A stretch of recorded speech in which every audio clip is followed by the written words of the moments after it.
जी, तो आज हमारा जो टेस्ट डिस्कशन है वो जेनेटिक्स पे है, जिसमें बहुत इंपॉर्टेंट कॉन्सेप्ट्स हैं, बहुत इंपॉर्टेंट एमसीक्यूज हैं जो कि आपके एग्जाम से पूछे जा सकते हैं। तो आपने इसको कंप्लीट अटेंड करना है, और अगर इससे रिलेटेड कोई भी क्वेश्चन होगा तो हम at the end of the lecture जो है उसको डिस्कस करेंगे। So question number 1 is, which of the following characters of pea plants were not used by the Mendel in his experiment? Seed color, seed shape, pod length और flower position. तो आप जानते हैं कि उसने 7 ट्रेड्स को discuss किए हैं, और उसमें जो पोड लेंथ है वो करेक्टर नहीं थी। अब करेक्टर कौन कौन सी थी? एक करेक्टर जो वो सीड कलर की थी, दूसरी करेक्टर जो वो सीड शेप की थी, फ्लावर जो है वो पोजीशन की भी करेक्टर जो है उसने स्टडी की।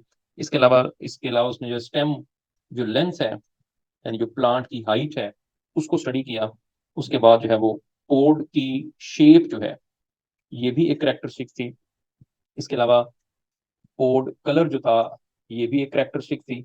और फ्लावर की पोजीशन के साथ साथ जो फ्लावर कलर था, वो भी एक करेक्टरिस्टिक थी। तो आप जानते हैं कि मेंडल ने एक्सपेरिमेंट में 7 कंट्रास्टिंग पेयर ऑफ ट्रेड्स को स्टडी किया।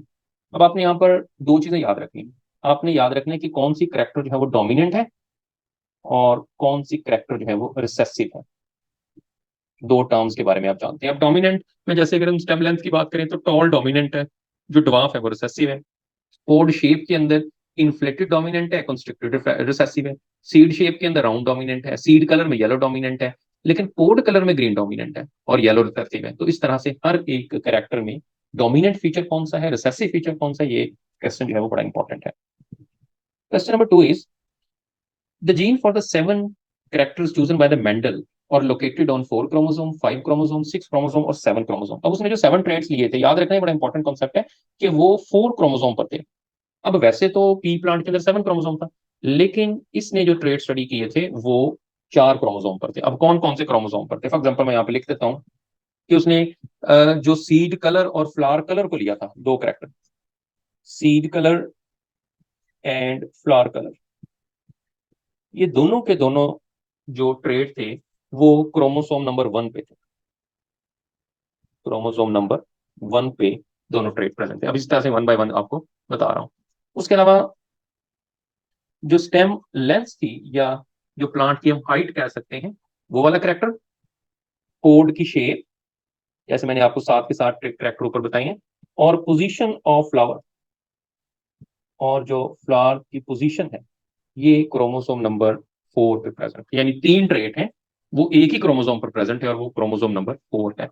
उसके बाद आ जाते हैं पोड कलर का। पोड कलर जो था वो क्रोमोसोम नंबर 5 पे प्रेजेंट है। और इसी तरह से आखिरी जो फीचर रह गया वो था सीड शेप का, और सीड शेप क्रोमोसोम नंबर 7 पर प्रेजेंट है। तो आप देखें, सात के साथ जो कैरेक्टर हैं वो 4 क्रोमोसोम पर प्रेजेंट हैं। ये बड़ा इंपॉर्टेंट कॉन्सेप्ट है, इसको आपने अच्छे से लर्न कर लेना है।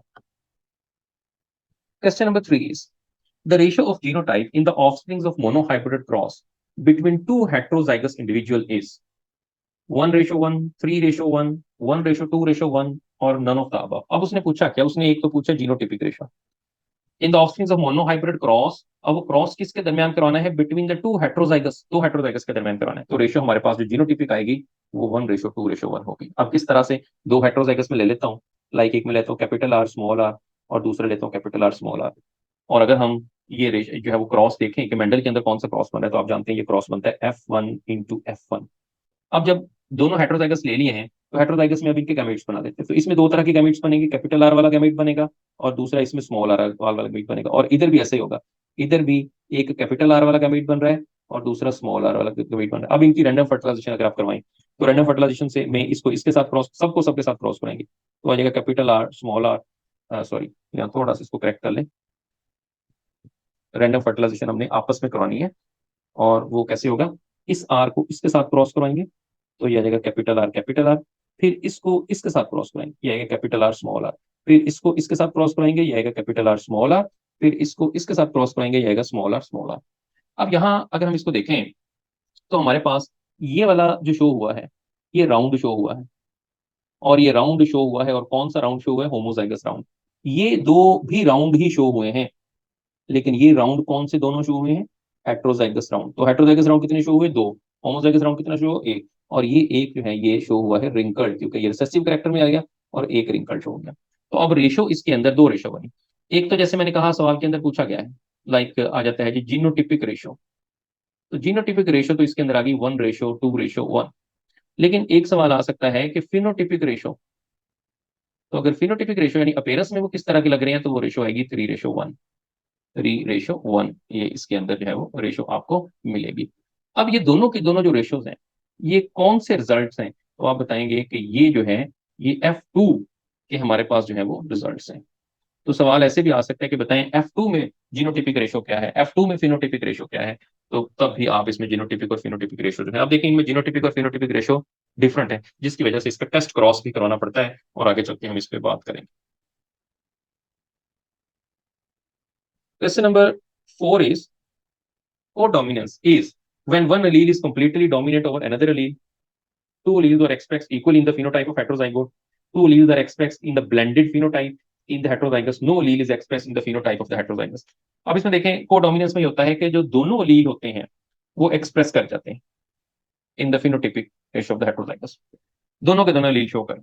अब अगर एक अलील शो होगा दूसरे पे डोमिनेंट होगा, जैसे कि यहाँ अल्फा के अंदर आपको नजर आ रहा है, तो ये हमारे पास आएगा कंप्लीट डोमिनेंस, ठीक है। और अगर तो दोनों एक्सप्रेस इक्वली कर रहे हैं, इसका मतलब है ये आ गया कोडोमिनेंस। अगर कोई भी अलील जो है वो शो नहीं हो सका, तो उस दौरान हम उसको कहते हैं इनकम्प्लीट डोमिनेंस, इनकम्प्लीट डोमिनेंस, क्योंकि उस दौरान फिर इंटरमीडिएट फॉर्म जो है वो सामने आ जाती है। यहाँ एक दो चीजें और नोट कर लें, अगर तो कोडोमिनेंस का रिलेशन होगा, तो कोडोमिनेंस के रिजल्ट में एज ए रिजल्ट जब क्रॉस होता है तो डिस्टिंक्ट फिनोटाइप अपीयर होती है, और जब इनकम्प्लीट डोमिनेंस होती है तो उसके रिजल्ट में इंटरमीडिएट फिनोटाइप अपीयर होती है। ये फर्क होता है दोनों के अंदर, ये क्वेश्चन भी पेपर में आ सकता है। डिस्टिंक्शन यानी तीसरे तरह के, इंटरमीडिएट का मतलब होता है इन बिटवीन, दोनों के दरमियानी शक्ल अगर वहां पर अपेयर हो गई है तो ये तीन चार तरह की डोमिनेंस होती हैं। और डोमिनेंस रिलेशन जो होता है, एक ये भी आपने बताना है कि ये एक अलीलिक इंटरेक्शन होता है। डोमिनेंस रिलेशन क्या है? Allelic interaction. समटाइम हमें कुछ जीनिक इंटरेक्शन भी मिलते हैं। मैं यहाँ अगर एक टर्म लिख दूं एपिस्टेसिस, आगे कुछ एमसीक्यू आएंगे भी इस पे। एपिस्टेसिस जो होता है ये एक जीन का दूसरे जीन के ऊपर इफेक्ट होता है, वो उसके इफेक्ट को हाइड करता है या उसको जो है वो स्प्रेस करता है, तो उसको हम जीनिक इंटरेक्शन कहते हैं। तो ये दोनों एलिलिक इंटरेक्शन, जीनिक इंटरेक्शन, तो पार्ट इसमें आ जाते हैं। Question number 5 is a Punnett scale is a diagram that predicts the outcome of genetic cross, a diagram that shows the physical appearance of an individual, a diagram that shows the genetic makeup of an individual, or none of the above. तो जो Punnett scale है, इसको chequerboard method भी कहते हैं, ये कैसी diagram होती है जो कि outcome of the genetic cross show करती है कि जेनेटिक क्रॉस में क्या आया है। फिनोटिपिक रेशियो भी बताती है, जीनोटिपिक रेशियो भी बताती है। सो ये अल्फा इसके अंदर जो है वो करेक्ट है। Question number 6 is Mendel law of segregation states that, आप जानते हैं दो तरह के लॉ हैं, इंडिपेंडेंट असॉर्टमेंट और सेग्रीगेशन, दोनों में बड़ा क्लियरली आपको फर्क पता होना चाहिए। अब मेंडल लॉ क्या बताता है? Law of segregation, allele of a trait segregate randomly during gamete formation.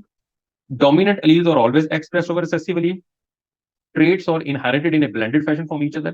Alleles for a trait are always inherited together. अब इन चारों स्टेटमेंट में से जो मेंडल लॉ ऑफ सेग्रीगेशन के लिए है वो ये है कि allele for a trait segregate randomly during gamete formation, यानी वो अलहदा हुए हैं जब गैमेट बने, और again they unite on random fertilisation, और फिर अगली जनरेशन में फिर मिल जाएंगे। तो एक ही ट्रेट के, एक ही जीन के अगर अलील एक दूसरे से अलहदा होंगे तो लॉ ऑफ सेग्रीगेशन होगा। और अगर दो डिफरेंट अलील्स के या दो डिफरेंट ट्रेट्स को जो कंट्रोल कर रहे हैं अलील्स, अगर वो एक दूसरे से सेपरेट होंगे तो वो लॉ ऑफ इंडिपेंडेंट असॉर्टमेंट होगा। ये दो पॉइंट मैंने आपको बता दिए हैं, ये आपको याद होने चाहिए यहाँ पर।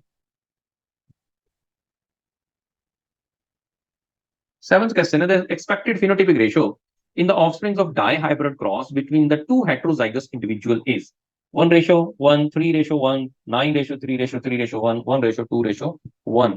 तो डाईहाइब्रिड क्रॉस में जो हमारे पास दो हेट्रोजाइगस का जब क्रॉस कराएंगे तो रेशियो बनेगी 3, 9:3:3:1। अब यहां पर भी क्रॉस कैसे बनेगा दो हेट्रोजाइगस के दरमियान? अब जैसे क्रॉस भी कौन सा हमने कराना है? डाईहाइब्रिड क्रॉस, यानी दो कैरेक्टर लेनी है। तो ये एक्चुअली ये भी F1 ही क्रॉस के बारे में बता रहा है। अब F1 में क्या क्रॉस होता है?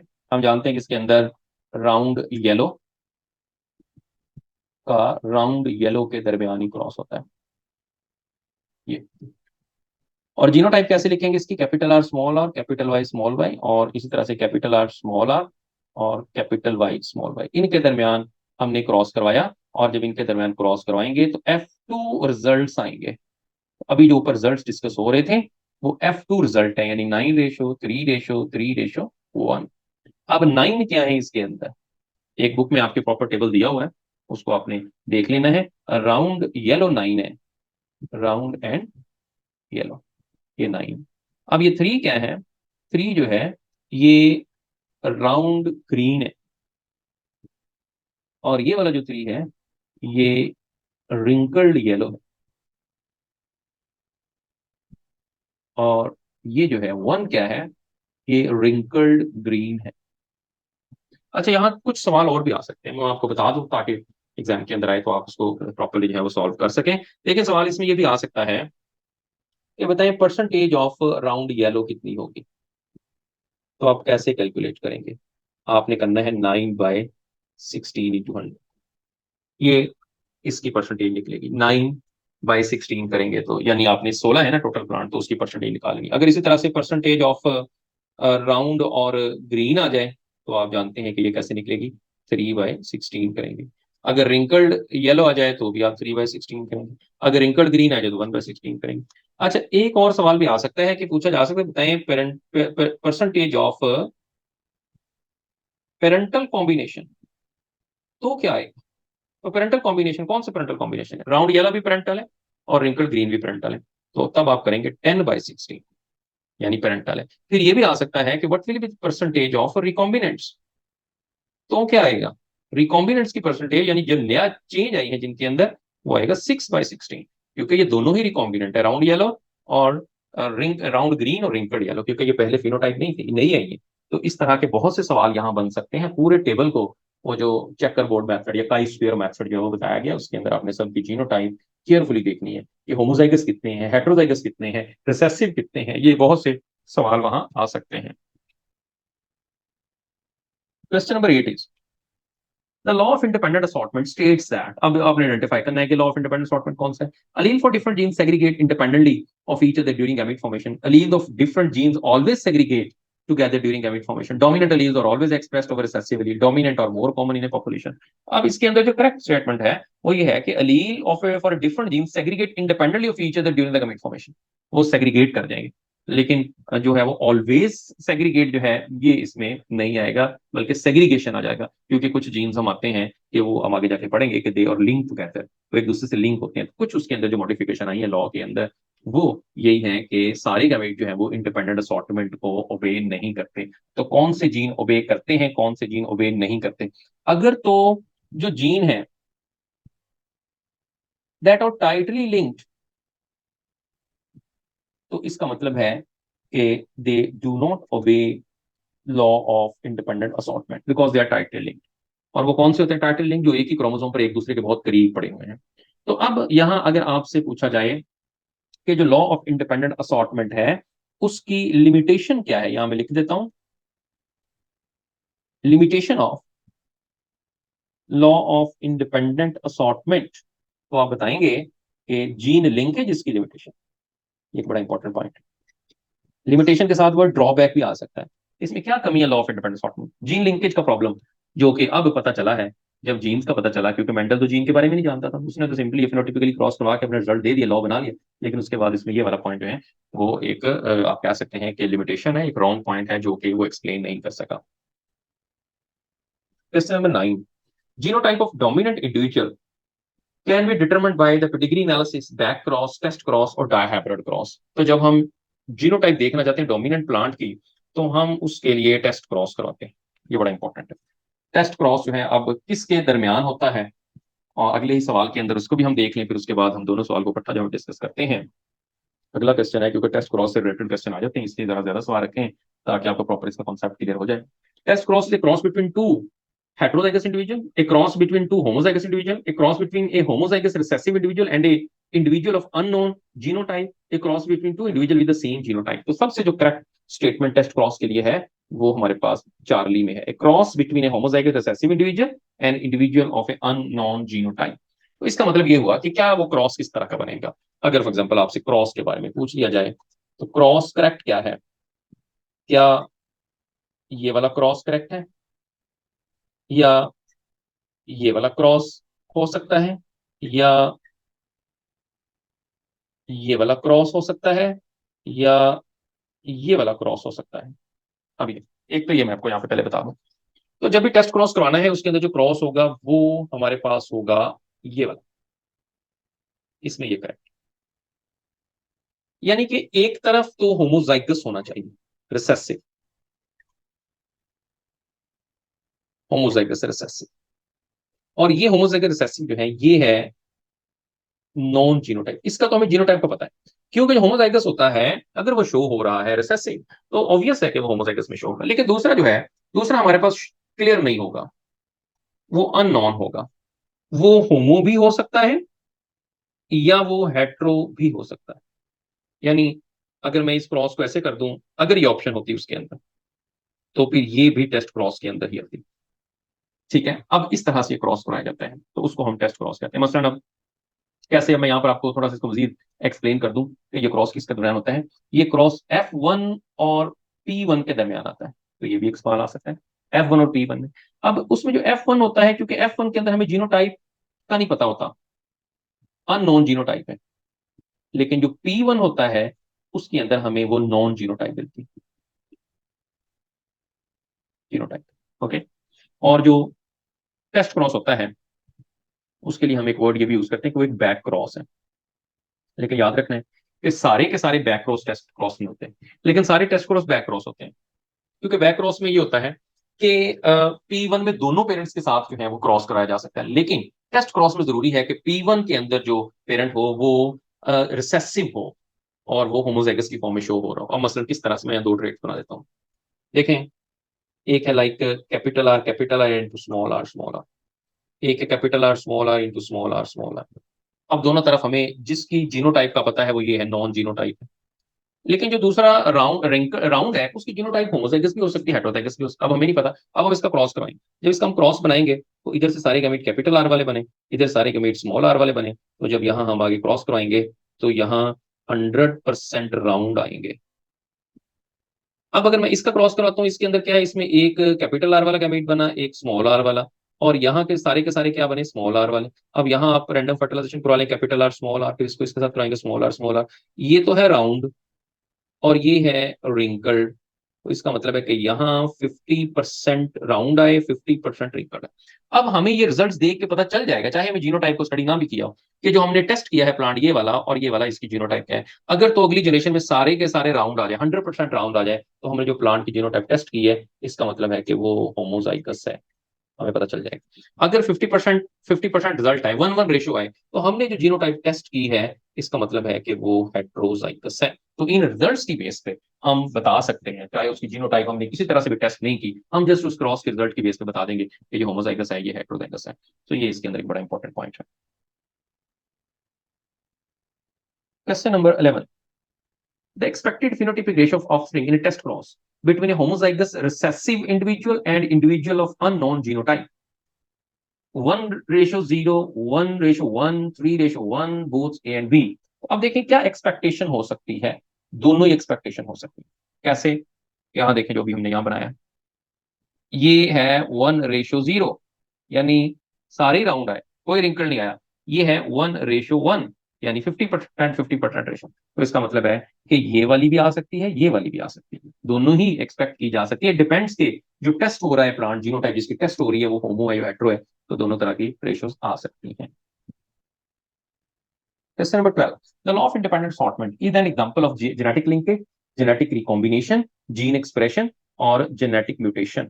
तो ये किसकी एग्जांपल है, जेनेटिक रिकॉम्बिनेशन की एग्जांपल है। क्यों कि लॉ ऑफ इंडिपेंडेंट असॉर्टमेंट में हमें पता चला कि पेरेंटल के साथ साथ जो है वो रिकॉम्बिनेंट्स भी बन सकते हैं। आप जानते हैं यहाँ हमारे पास रिकॉम्बिनेंट्स बने, सो दैट्स व्हाई हम कह सकते हैं कि जेनेटिक रिकॉम्बिनेशन जो है that is an example of law of the assortment, independent assortment.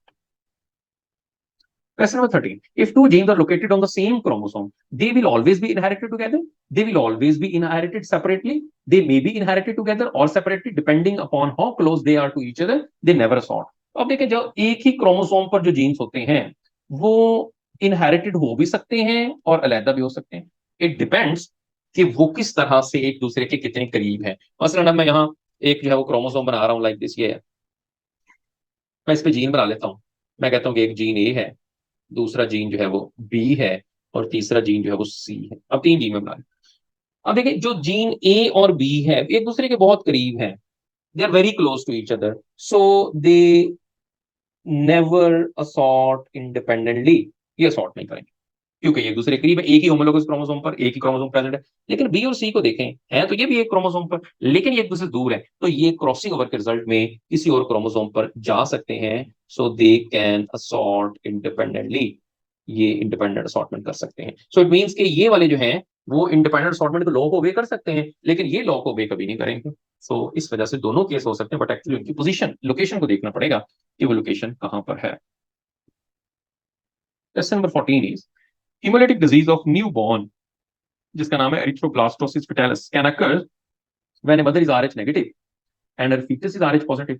A mother is Rh positive and her fetus is Rh negative. A mother is Rh blood group type O and fetus is blood group type AB. A mother is blood group type AB and her fetus blood group type O. तो erythroblastosis fetalis उस वक्त होता है जब mother Rh negative हो और उसका foetus जो है वो Rh पॉजिटिव हो जाए। तो ये वो केस है जिसके रिजल्ट में वो डिजीज जो है वो आ सकती है। उसमें क्या होता है, उसमें जब एंटीबॉडीज होती हैं वो पास ऑन होती हैं, स्पेशली जो आईजीजी एंटीबॉडीज होती हैं, और वो फीटस के अंदर आती हैं, वहां आकर जो रेड ब्लड सेल उनको डिस्ट्रॉय करना शुरू कर देती हैं, जिसके रिजल्ट में वहां पे सीवियर एनीमिया की कंडीशन डेवलप हो जाती है, और उस डिजीज को हम हिमोलिटिक डिजीज या एरिथ्रोब्लास्टोसिस फेटालिस कहते हैं। अब ये उस वक्त डेवलप होती है जब मदर आरएच नेगेटिव हो, फादर आरएच पॉजिटिव हो, और उनका जो बच्चा है जो फिटस बना है वो आरएच पॉजिटिव हो जाए। तो हम जानते हैं कि फिटस की डेवलपमेंट मदर के अंदर होनी है, तो मदर और फिटस के दरमियान जो आरएच इनकम्पैटिबिलिटी बन जाती है, तो इसको हम कहते हैं एरिथ्रोब्लास्टोसिस फेटालिस। लेकिन इसका रिस्क क्या होता है, रिस्क वेरी करता है। देखिए एक सवाल ये भी आ सकता है, इट डिपेंड्स कि अगर फॉर एग्जाम्पल एक मेल है और वो मेल जो है वो पॉजिटिव है और फीमेल जो है वो है नेगेटिव, तो अब मेल कौन सा पॉजिटिव, अगर तो मेल पॉजिटिव है ये वाला, यानी कि होमोजाइगस डोमिनेंट में आपको जानते हैं पॉजिटिव होगा, और मदर तो ये स्मॉल डी होगी, इसका मतलब इस केस के अंदर जितने भी अगले ऑफस्प्रिंग बनेंगे वो सारे के सारे पॉजिटिव बनेंगे, तो इस केस में 100% रिस्क होगा इस डिजीज का। लेकिन अगर फादर जो है वो हेट्रोजाइगस पॉजिटिव है, तो इसका मतलब है कि इस केस के अंदर जो आएगा रिस्क वो 50% रिस्क होगा। क्यों? क्योंकि अगर ये वाला डी इस डी के साथ मिल जाएगा तो वो तो नेगेटिव हो जाएगा, तो मदर भी नेगेटिव है, तो फिर तो कोई प्रॉब्लम नहीं है। तो 50% जो है वो रिस्क होगा। तो 100% भी हो सकता है, 50% भी हो सकता है, इट डिपेंड्स कि फादर जो है उसकी जीनोटाइप क्या है। Question number 15 is a person with blood type AB has anti-A antibodies in their blood, anti-B antibodies in their blood, both anti-A and anti-B antibodies in their blood, no antibodies in their blood. अब जो person जिसका blood group A B होता है उसमें antigen तो ए और B दोनों होते हैं, लेकिन एंटीबॉडी उसके अंदर कोई नहीं होता। ये ब्लड ग्रुप का जो टेबल है जिसमें आपको तमाम ब्लड ग्रुप की जीनोटाइप, उसमें एंटीजन कौन सा होता है, एंटीबॉडीज कौन सी बनती हैं, वो किसको ब्लड दे सकते हैं, किससे ब्लड ले सकते हैं, इस सारे का सारा हमने लेक्चर के दौरान भी डिस्कस किया था। और जिन्होंने नहीं देखा वो उसको जरा एक दफा देख लें, टेबल बड़ा इंपॉर्टेंट है, वहां से सारे के सारे क्वेश्चन जो है वो इंपॉर्टेंट है, उनमें से सवाल आ सकता है। Question number 16. The ABO blood group system is based on the presence of antibodies in the blood, antigens on the surface of red blood cell, both antibodies in the blood and antigen on the surface of red blood cell, none of the above. तो किस base पे ABO blood group बताया जाता है? वो simply बताया जाता है antigen on the surface of the red blood cell, कि रेड ब्लड सेल पर कौन सा एंटीजन है। अगर तो एंटीजन ए है तो ब्लड ग्रुप ए है, अगर एंटीजन बी है तो ब्लड ग्रुप बी है, अगर दोनों एंटीजन है तो ब्लड ग्रुप ए बी है, और अगर उनमें से कोई भी एंटीजन नहीं है तो ब्लड ग्रुप ओ होगा। तो ये कंडीशन होंगी जिसकी बेस पर ब्लड ग्रुप सिस्टम जो है उसमें ब्लड ग्रुप्स को बताया जाता है। Question number 17. In a cross between a man who is blood group type AB and a woman who is blood group type O, what is the possibility blood type of their offspring? मैं यहाँ ये cross बना के दिखा देता हूँ, बाकी सारे आप क्रॉस कोई भी आ सकता है इसी तरह का सवाल, लेकिन उसके लिए जरूरी है क्रॉस बनाने के लिए कि आपको जीनोटाइप्स का पता हो। अब यहाँ जो फादर है उसका ब्लड ग्रुप ए बी है, जो मदर है उसका ब्लड ग्रुप ओ है, तो हमने देखना है कि उनके बच्चों के अंदर कौन सा ब्लड ग्रुप होगा। तो मैं जो फादर है उसका और मदर का ब्लड ग्रुप लेके उसकी जीनोटाइप देखते हैं। फादर का ब्लड ग्रुप ए बी है, तो जीनोटाइप जो होगी वो होगी IA IB, और जो मदर है उसका ब्लड ग्रुप है ओ, तो आप जानते हैं कि ओ की जीनोटाइप क्या होती है, स्मॉल आई।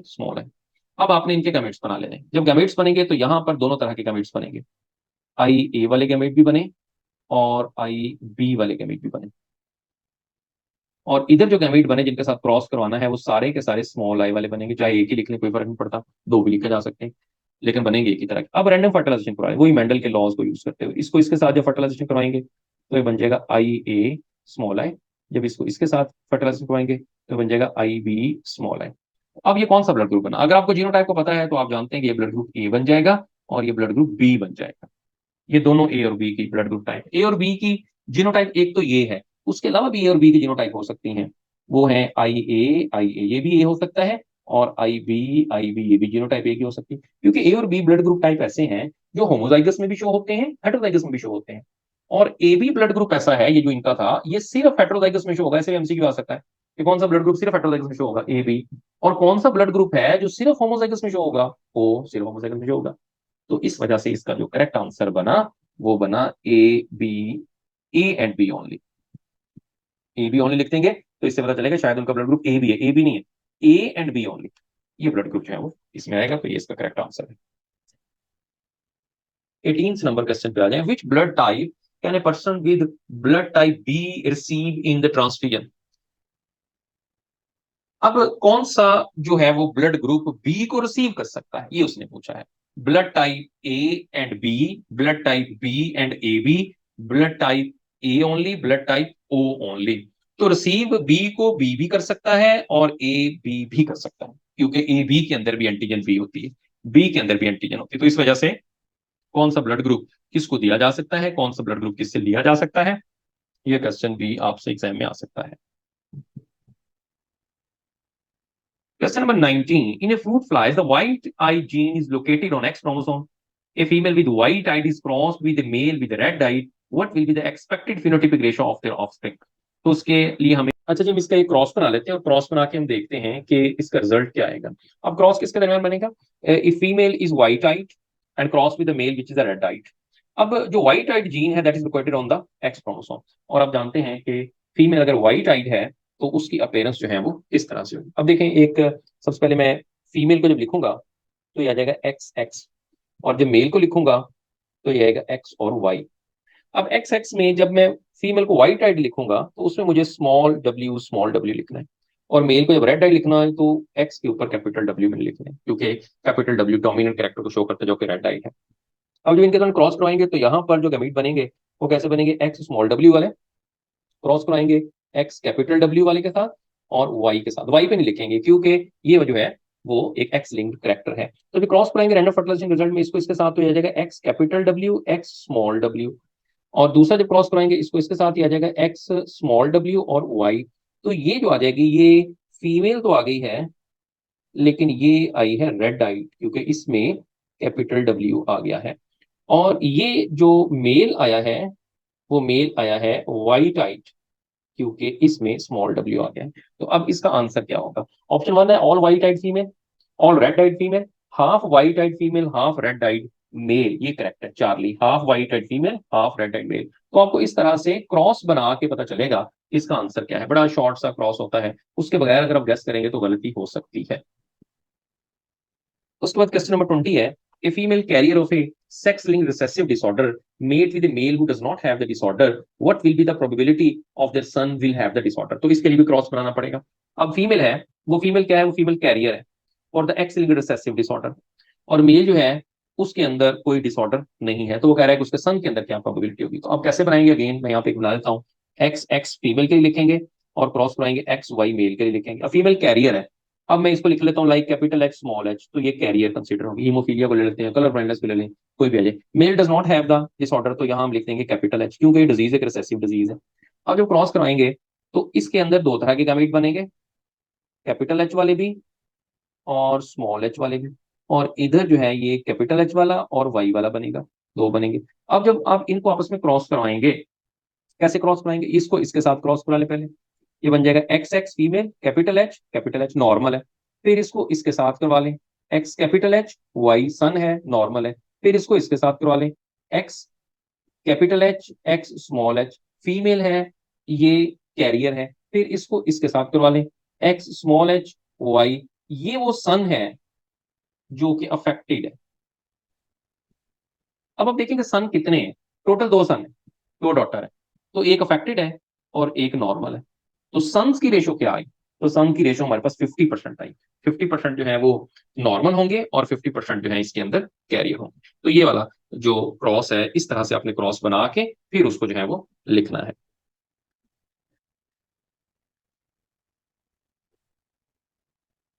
ओके, अगला क्वेश्चन पढ़ रहा हूँ 21। In humans, red-green color blindness is a sex-linked trait. If a woman with a normal color vision meet with a man who is colorblind, what will be the probability that the daughter will be colorblind? तो अब देखें इसके लिए क्या करना पड़ेगा। एक red green blindness, और आप जानते हैं ये भी एक एक्स लिंक ट्रेट है। वुमेन जो है वो नॉर्मल कलर विजन है और मैन जो है वो कलर ब्लाइंड है, तो वो डॉटर्स की प्रोबेबिलिटी पूछ रहा है। अब क्रॉस कैसे बनेगा, देखिए उसी तरह से X Y cross with the X X. अब वो बाकी वही मेथड आ जाएगा, जस्ट अब इसको शॉर्ट बताता हूँ। अब अगर मैन जो है वो कलर ब्लाइंड है तो हम यहाँ पे सी लिखेंगे, स्मॉल सी, और वुमेन जो है वो नॉर्मल कलर विजन है तो यहाँ लिखेंगे कैपिटल सी कैपिटल सी। अब हम देखेंगे कि डॉक्टर में क्या रेशियो आएगी। तो यहाँ मुझे क्रॉस से पता चल गया कि डॉक्टर जो है वो कोई भी कलर ब्लाइंड नहीं होगी, क्योंकि इसको इसके साथ क्रॉस करवा लें तो आप ये देख सकते हैं कि ये डॉक्टर होगी लेकिन कैरियर होगी। इसको इसके साथ करवा लें तो भी कैरियर होगी। तो इसका मतलब है कि डॉक्टर के अंदर 0% प्रोबेबिलिटी होगी कि उसमें कोई भी कलर ब्लाइंड जो है वो अपेयर होगी। तो ये इसके अंदर जो है वो कैरेक्टर्स आपसे पूछी जा सकती हैं। इसके बाद 22 क्वेश्चन है, haemophilia is more commonly seen in which sex, male female both sex और equally affected, it depends on the specific mutation. तो जो हीमोफीलिया है ये एक सेक्स लिंक्ड रिसेसिव ट्रेट है, तो ये मेल के अंदर ज्यादा कॉमन होता है। ये बात याद रखनी है, जितने भी एक्स लिंक्ड रिसेसिव ट्रेट होते हैं वो मेल के अंदर ज्यादा कॉमन होते हैं। ये आपने इसमें याद रखना है। उसके बाद क्वेश्चन नंबर 23 है, haemophilia A is caused by the deficiency of which clotting factor, factor 7 8 9 और 10। तो हीमोफीलिया ए जो होता है फैक्टर 8 की एब्सेंस या मॉल फंक्शन की वजह से होता है। इसी तरह से हीमोफीलिया अगर बी को हम देखेंगे तो वो फैक्टर 9, और अगर इसी तरह से हीमोफीलिया अगर सी को हम देखेंगे तो वो फैक्टर 11 में एबनॉर्मेलिटी की वजह से होता है। लेकिन सबसे ज्यादा कॉमन जो है वो हीमोफीलिया ए है।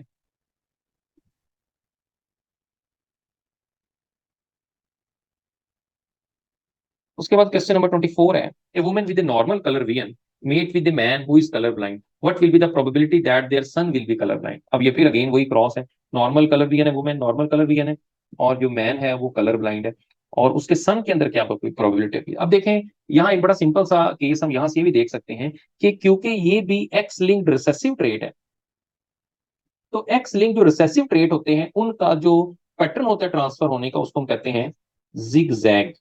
जिग जैग का क्या मतलब होता है, जिग जैग का मतलब ये होता है कि मदर टू सन जाएगा, ठीक है, और फादर टू डॉटर जाएगा, यानी फादर से डायरेक्ट सन में नहीं जाएगा, ग्रैंडफादर से ग्रैंड सन के अंदर आएगा। इस वजह से अगर वुमेन नॉर्मल कलर विजन की है तो इसका मतलब है कि इसका जो सन होगा वो भी नॉर्मल कलर विजन का होगा।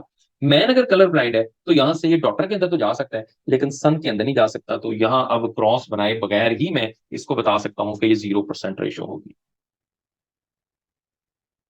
Question number 25, what is the likelihood that a daughter will inherited a Y link trait from her father. अब डॉटर अपने फादर से एक्स क्रोमोसोम लेती है, वाई क्रोमोसोम तो सन लेता है, तो इसका मतलब है कि डॉटर के अंदर 0% रेशो होगी कि वो फादर से वाई क्रोमोसोम के जरिए कोई ट्रेट ले। अब यहाँ क्रॉसेस में ज्यादा सवाल इस वजह से दिए गए हैं कि इस तरह के क्वेश्चन ज्यादा आते हैं। मीन्स के जो भी सवाल अगर इस तरह का आ गया तो आपको इसको प्रैक्टिस करनी है, तो एक दफा आपने इन तमाम की और कुछ और अपने तौर पर प्रैक्टिस कर लेनी है ताकि अगर कोई सवाल आ जाए तो आप इजिली उस तक जो है वो पहुंच सकें। Question number 26. Which of following trait is not a Y-linked trait? Hairy pinna, hypertrichosis, porcupine man, haemophilia. तो आप जानते हैं कि हीमोफीलिया जो है ये एक एक्स लिंक रिसेसिव ट्रेट है, वाई लिंक नहीं है। बाकी जो हेरी पिन्ना है, जिसको हाइपरट्राइकोसिस या पार्क्यूपाइन मैन है, यानी बॉडी पे हेयर्स होते हैं, ये सारे के सारे वाई लिंक ट्रेट हैं। और जो हीमोफीलिया है, कलर ब्लाइंडनेस है, ये एक्स लिंक ट्रेट है। Question number 27. Y-linked inheritance is also known as autosomal inheritance, X-linked inheritance, maternal inheritance और होलेंड्रिक इनहेरिटेंस। तो याद रखना इसके लिए एक वर्ड जो यूज किया था वाई लिंक के लिए, वो होलेंड्रिक इनहेरिटेंस होता है। अच्छा, यहाँ एक वर्ड यूज हुआ है मेटरनल इनहेरिटेंस। मेटरनल इनहेरिटेंस जो है ये ऐसे ट्रेट्स होते हैं जो कि सिर्फ और सिर्फ मदर टू ऑफ स्प्रिंग्स जा सकते हैं। यहाँ थोड़ा सा एक जो बात याद रखनी है आपने वो ये कि कुछ ऐसे, इसके लिए एक वर्ड ये भी यूज किया जाता है माइटोकॉन्ड्रियल इनहेरिटेंस, क्योंकि समटाइम माइटोकॉन्ड्रिया के अंदर जो डीएनए होता है उसके अंदर म्यूटेशन आ जाती है। और आप जानते हैं कि माइटोकॉन्ड्रिया जो एग का होता है वो जाइगोट के अंदर आता है, फादर वाला माइटोकॉन्ड्रिया जाइगोट के अंदर नहीं आता। तो कुछ ऐसी डिजीजेज हैं जो कि मसल से रिलेटेड हैं, वो सिर्फ मदर से अपने बच्चों में आ सकती हैं, फादर से अपने बच्चों में नहीं आती। इसको माइटोकॉन्ड्रियल इनहेरिटेंस भी कहते हैं। Question number 28. If the presence of one allele affects the expression of another allele at different locus, this is known as the complete dominance, incomplete dominance, co-dominance और epistasis. तो मैंने ऊपर भी इस पे बात की है कि जो epistasis है वो एक जीनिक इंटरेक्शन है, यानी एक जीन का दूसरे जीन के ऊपर जो इंटरेक्शन होगा उसको हम एपिस्टेसिस कहते हैं। और आपकी बुक के अंदर एक एग्जांपल इसकी दी हुई है, that is the Bombay phenotype, जिसमें आप जानते हैं कि ब्लड ग्रुप फिनोटिपिकली जो है वो ओ होता है और जीनोटिपिकली जो है वो डिफरेंट होता है, वो ओ नहीं होता, उसको हम बॉम्बे फिनोटाइप कहते हैं। तो उसमें एक जीन का दूसरे जीन पे इफेक्ट होता है, तो जीनिक इंटरेक्शन जो होता है उसको हम एपिस्टेसिस कहते हैं। उसके बाद क्वेश्चन नंबर 29 है, if a heterozygous individual displays the same phenotype as the homozygous individual, then it is known as the complete dominance, incomplete dominance, co-dominance और epistasis। तो इसके लिए जो करेक्ट ऑप्शन है वो है complete dominance। अब किस तरह से कि जैसे देखें, हम जानते हैं कि एक राउंड है, राउंड को आप रिंकल्ड के साथ अगर क्रॉस करवा दें तो अगली जनरेशन के अंदर भी सारे के सारे राउंड आएंगे। लेकिन फर्क क्या होगा? फर्क ये होगा कि ये वाला जो राउंड है, हम जानते हैं कि ये वाला राउंड होमोजाइगस है, यानी कैपिटल आर, लेकिन ये वाला जो राउंड है वो हेट्रोजाइगस है, यानी कि कैपिटल आर स्मॉल आर। अब इस केस के अंदर फिनोटाइप तो सेम है लेकिन जीनोटाइप डिफरेंट है। तो आप जानते हैं कि ये वाला जो मैंने क्रॉस बनाया है, जो कि मेंडल ने क्रॉसेस दिए थे, वो सारे के सारे कंप्लीट डोमिनेंस के थे, तो जिस वजह से यहाँ पर कंप्लीट डोमिनेंस जो है वो करेक्ट है। उसके बाद question number 30 is, in a cross between a homozygous dominant and homozygous recessive individual, what will be the genotype of F1 offspring?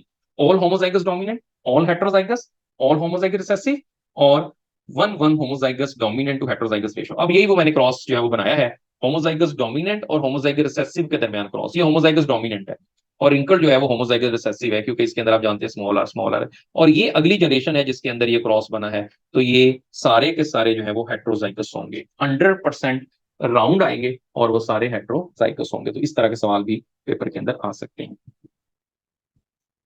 उसके बाद क्वेश्चन नंबर 31 है, if both alleles are expressed equally in heterozygous phenotype, it is known as the complete dominance, incomplete dominance, co-dominance और epistasis। तो अगर दोनों अलील जो है वो इक्वली एक्सप्रेस हो जाए हेट्रोजाइगस कंडीशन के अंदर, तो इसके लिए हम वर्ड यूज करते हैं complete dominance.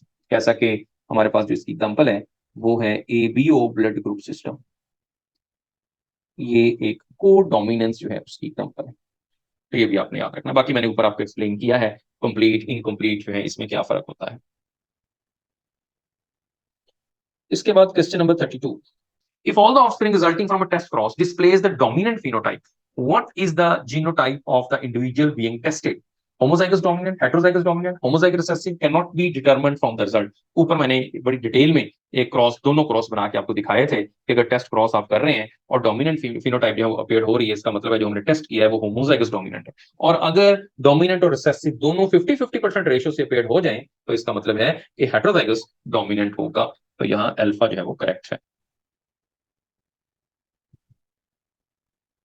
33, color blindness is caused by the genetic mutation that affect the cones of the retina of the eyes, rods in the retina of the eyes, lens of the eyes, cornea of the eyes। तो इसके अंदर जो cone cells होते हैं retina of the eyes वो effect होते हैं colour blindness के अंदर। उसके बाद question number 34 is, what percentage of homozygous RH negative will be born amongst 4 children of couple where the husband is heterozygous for RH positive and wife is homozygous for RH negative। ऊपर ही मैंने ये cross आपको बना के दिखाया, और ये दोनों के दरमियान क्रॉस कैसे बनेगा? अगर मेल जो है वो homozygous for RH, heterozygous for RH positive है तो ये बन जाएगा कैपिटल डी स्मॉल डी, और अगर मदर जो है वो होमोजाइगस फॉर RH नेगेटिव है, ये बन जाएगा स्मॉल डी। तो क्रॉस कैसे बनेगा? अब यहाँ पर दो तरह के गैमेट बन जाएंगे, कैपिटल डी वाले भी और स्मॉल डी वाला भी, और इधर जो है वो सारे के सारे स्मॉल डी वाले बन जाएंगे। तो इसके अंदर जब हम इसको इसके साथ क्रॉस करवाएंगे तो ये बन जाएगा कैपिटल डी स्मॉल डी, जब इसको इसके साथ कराएंगे स्मॉल डी, तो ये जो है वो आपको मिलेगा पॉजिटिव, क्योंकि ये इसमें कैपिटल आ गया है जीन, और ये मिल जाएगा नेगेटिव। तो अब जो रेशो बन जाएगी वो रेशो बन जाएगी 50%। तो 50% केस के अंदर अब जो चिल्ड्रन है उसमें नेगेटिव हो सकता है, 50% केस के अंदर उसके अंदर पॉजिटिव हो सकता है। तो ये दोनों के दोनों इसके अंदर हो सकते हैं। ऊपर मैंने एक क्रॉस में इसमें बनाया भी है।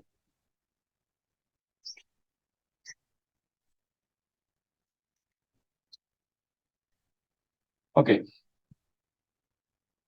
उसके बाद question number 35 is, if two genes experience independent assortment, which assumption is most likely true? अगर वो independently sort कर रहे हैं, they are located in close proximity of the same chromosome, crossing over between the genes does not occur, the genes are located on different chromosome or are far apart on the same chromosome, the expression of one gene does not affect the expression of other gene.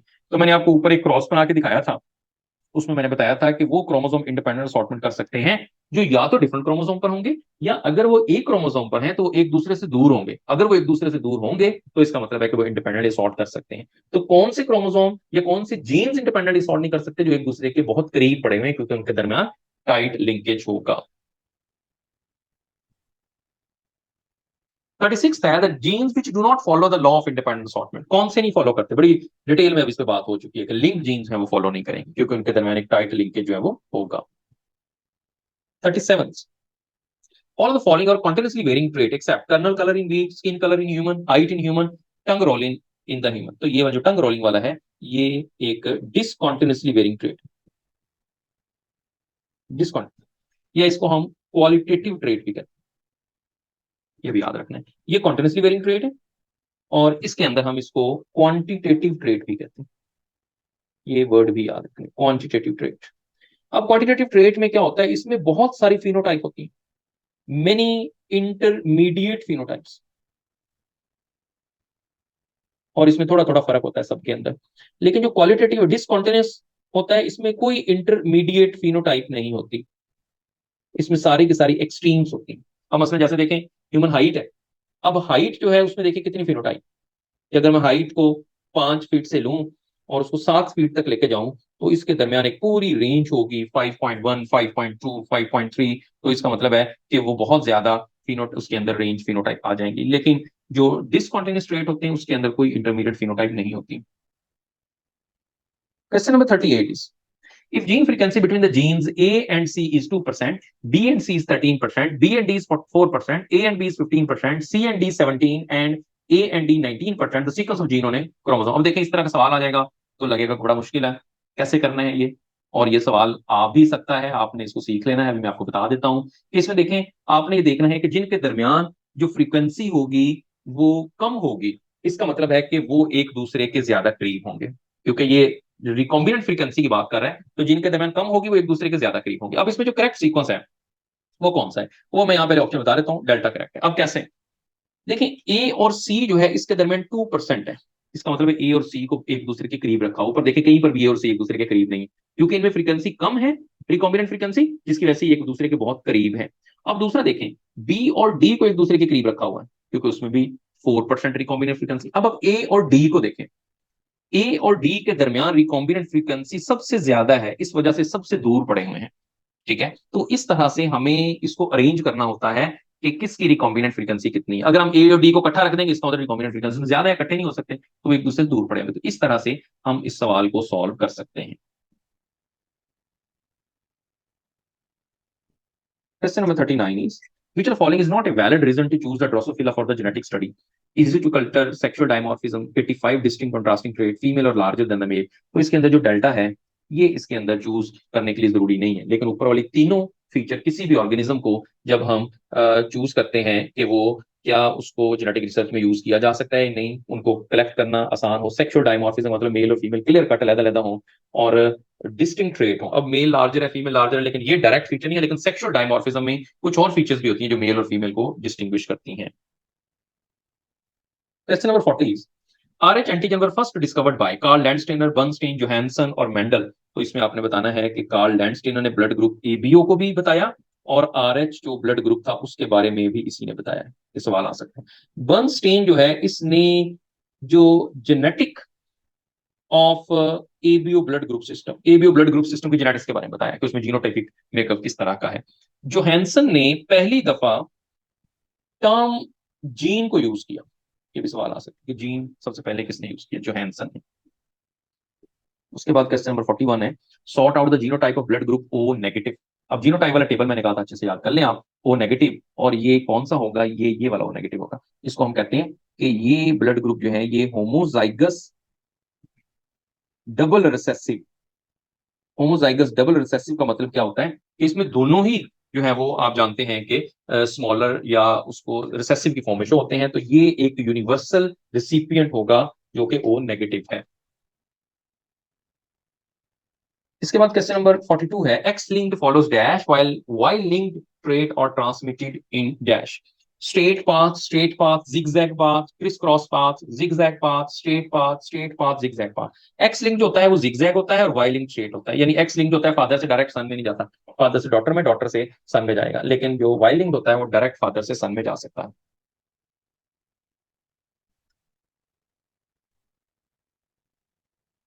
इसके बाद it is an example of X linked dominant trait. Maleness ये Y linked है, baldness जो है ये sex influence trait है, हाइपोफॉस्फेटेमिक रिकेट resistant रिकेट ये वाला जो है ये एक एक्स लिंक्ड डोमिनेंट ट्रेट है, और haemophilia x linked recessive trait है। तो ये भी आपको याद रखना है कि एक्स लिंक्ड डोमिनेंट कौन सा है और रिसेसिव कौन सा है। उसके बाद क्वेश्चन नंबर 44 है when a gene suppress the effect of a gene at another locus। इस पे पहले ही बात हो चुकी है, this is called the epistasis, यानी कि एक जीनिक इंटरेक्शन है, एक जीन दूसरे जीन के इफेक्ट को जो है वो देखेगा। उसके बाद 45 है when the phenotype of a heterozygote is intermediate between the phenotype of two homozygote it is called the complete dominance, incomplete, over dominance और co-dominance। तो इसको हम कहते हैं इनकम्प्लीट डोमिनेंस, क्योंकि वो दोनों के दरमियान में, या जैसे मैंने आपको शो किया था कि वो इंटरमीडिएट फिनोटाइप अगर शो हो रही है तो उसको हम इनकम्प्लीट डोमिनेंट कहते हैं, इंटरमीडिएट फिनोटाइप। तो याद रखना है। उसके बाद क्वेश्चन नंबर 46 है S R Y is located on the tip of the long arm of Y chromosome, tip of the short arm of Y chromosome, tip of the short arm of X chromosome, tip of the long arm of X chromosome. तो इसमें correct जो है S R Y gene वो tip of the short arm of Y chromosome, और जो S R Y है ये होता क्या है, that is the sex determining region on Y chromosome, और जो कि मेलनेस को स्विच ऑन करता है, ये इसके अंदर एस आर वाई जीन है। Question number 47 is what kind of sex determination pattern is found in the human being. Human being के अंदर जो है वो X Y X X type system है, और ये ऊपर जी जी जी डब्ल्यू ये कुछ बर्ड्स के अंदर, मॉथ्स बटरफ्लाई वगैरह में होता है, एक्स नॉट एक्स एक्स में ये ग्रास होपर में होता है, जीनिक सिस्टम जो है वो यीस्ट वगैरह के अंदर होता है, लेकिन ह्यूमंस के अंदर जो है वो X Y X X type system होता है। 48 है the genetics of wheat green colour was studied by, scientist का नाम है, बुक लाइन है, निल्सन एरल ने जो है ये बताया। मेंडल ने यहाँ बताया कि एक्सपेरिमेंट के जेनेटिक्स में, मॉर्गन जो है इसने ड्रोसोफिला पे एक्सपेरिमेंट किया जेनेटिक्स, कॉरन्स जो है कार्ल्स कॉरन इसने रीडिस्कवर किया मेंडेलियन वर्क को, ये भी आ सकता है। 49th क्वेश्चन है a person with blood group A possess antigen A and no antibodies, antigen B and antibody A, no antigen and no antibody, antigen A and antibody B। तो जो blood group A होता है उसमें antigen ए होता है और antibodies B बनती है, उसी टेबल में है जो कि मैंने डिस्कस किया था, आपने वो सारे का सारा टेबल जो है वो अच्छे से लर्न करना है। क्वेश्चन नंबर 50 है when two or more gene interacts in a way that their effect is additive expression it is the dominance relation, epistasis, polygenic inheritance और प्लियोट्रॉफी। तो जिसमें एडिटिव इफेक्ट होता है उसको कहते हैं पॉलीजेनिक इनहेरिटेंस, क्योंकि उसमें जीन बहुत ज्यादा होते हैं और उसके एडिटिव इफेक्ट के साथ उसकी फिनोटाइप जो है वो चेंज होना शुरू हो जाती है। जैसे कि अपने व्हीट ग्रीन कलर को देख लें, फिर स्किन कलर को देख लें, ह्यूमन हाइट को देख लें, ये सारे जीन जो है ये इनहेरिटेंस को हम पॉलीजेनिक इनहेरिटेंस कहते हैं। So this is all about the test discussion on genetics. इससे रिलेटेड अगर आपके माइंड में कोई क्वेश्चन है या कंफ्यूजन है तो आप पूछ सकते हैं।